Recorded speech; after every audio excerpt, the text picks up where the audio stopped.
Welcome to Teja 70mm morning న్యూస్లో స్వాగతం.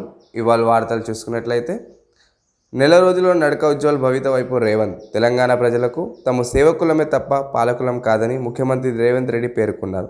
సంఖ్యలు తెచ్చి స్వేచ్ఛను పంచి జనం ఆంక్షలను నిజం చేస్తూ సాగిన నెల రోజుల్లో స్పష్టం చేస్తున్నారు. కాంగ్రెస్ ప్రభుత్వం నెల రోజుల్లో పాలకులపై రేవంత్ రెడ్డి ఆదివారం ఎక్స్ వేదికగా స్పందించారు. సేవకులమే తప్ప పాలకులం కాదని మా మాట నిలబెట్టుకుంటూ పాలన ప్రజలకు చేరు చేస్తాం అని అన్నారు. అంటే మామూలుగా 6 గ్యారెంటీలపై చాలా వరకు ప్రజలకు ఒక ప్రశ్నార్థంగా మారింది కాబట్టి దానికి 100% మేము దానికి గ్యారెంటీలకు మేము ఆ మాట మీద నిలబెడతాము అని రేవంత్ రెడ్డి గారు చెప్తున్నారు. రూపాయి 70 కోట్లు వేచిస్తే 1.60 లక్షల ఎకరాలకు నీరు. అంటే నార్మల్గా కూడా ఈ మే నెలాఖరుకు సీతారామ ఎత్తిపోతుల లింకులు కాలువల పూర్తి చేయండి. వ్యవసాయ శాఖ మంత్రి తుమ్మల నాగేశ్వరరావు ఆదేశాలు. దశల వారీగా ప్రాధాన్యాన్ని బట్టి పనులు చేపట్టాలి. అంటే నార్మల్గా ఈ సీతారామ ఎత్తిపోతుల పథకం ద్వారా ఈ 70 కోట్లు వేచిస్తే మనకు 1.60 లక్షల ఎకరాలకు నీరు వస్తుందని ఈ ప్రాజెక్ట్ చెప్తుంది.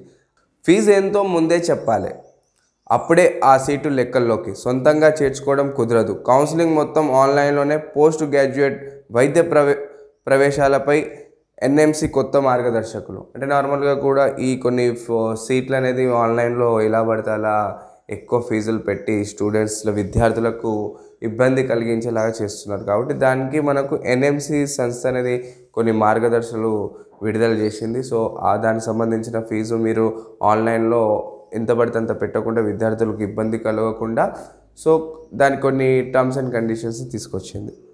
గంటకు 1731 చలాన్లు. అంటే మామూలుగా హైదరాబాద్లో మనకు ఒక గంట పరిధిలో 1731 చలాన్లు పడుతున్నాయంట. చూడండి, మామూలుగా జనాలకు చలాన్లు ఎందుకు వేస్తామంటే ఆ యొక్క తప్పు చేయకుండా ఉండడానికి. సో చలాన్లు పెరుగుతూనే ఉన్నాయి. మనకు రోజుకు సుమారు 1731. అంటే 2023 గణాంకాల ప్రకారం రాష్ట్రంలో సాగుతున్న ప్రతి గంటకు 1731 చొప్పున ట్రాఫిక్ ఉల్లంఘనలు జరుగుతున్నాయి. సో ఇప్పటి వరకు ఏంటంటే 1,51,63,986 కేసులు జరిగాయంట. సో ఇప్పటి వరకు మనకు జరిమానా 513 కోట్లు వచ్చినాయి. సో మొత్తం కూడా 1.42 కోట్ల వరకు జరిమానా విధిస్తున్నారు. అయినా కూడా మనము మారము. ఎందుకు అంటే చలాన్లు వేసేదే ప్రజల మేలు కోసం, కానీ ప్రజలందరికీ ఈ రూల్స్ పాటించడం అవసరం లేదు. కాబట్టి దేశీపత్తికి పునరుజ్జీవం. తెలంగాణ, ఏపీ సహా 6 రాష్ట్రాల్లో నాన్ బేటీ సాగుకు కృషి. సో దేశంలో పత్తి సాగుకు 90% రైతులు జన్యు మార్పిడి చేసిన బీటీ విత్తన రకాలు వినియోగిస్తున్నారు. పూర్వకాలంలో నాటి దేశీ విత్తన రకాల దాదాపు కనుమరుగైపోయాయి. ఈ నేపథ్యంలో సేంద్రియ పద్ధతిలో దేశీయ పత్తికి పునరుజ్జీవం తీసుకురావడానికి కొన్ని అంతర్జాతీయ స్వతంత్ర పరిశోధన సంస్థ కృషి చేస్తున్నాయి. అంటే నార్మల్గా కూడా ఈ పత్తి అనేది చాలామంది రైతులు ఏం చేస్తున్నారంటే ఈ బిట్టి విత్తనాన్ని వాడుతున్నారు.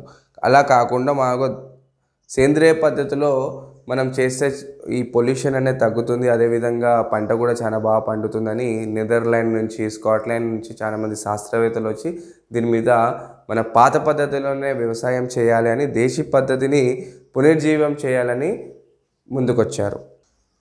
కేసీఆర్కు మాజీ గవర్నర్ నరసింహన్ దంపతులు పరామర్శ.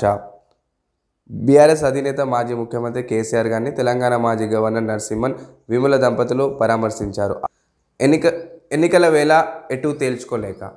అంటే నార్మల్గా అయోధ్యలోని శ్రీరామ జన్మభూమి మందిర్కి 4,400 మందికి స్పెషల్ ఇన్విటేషన్ ఇవ్వడం జరిగింది.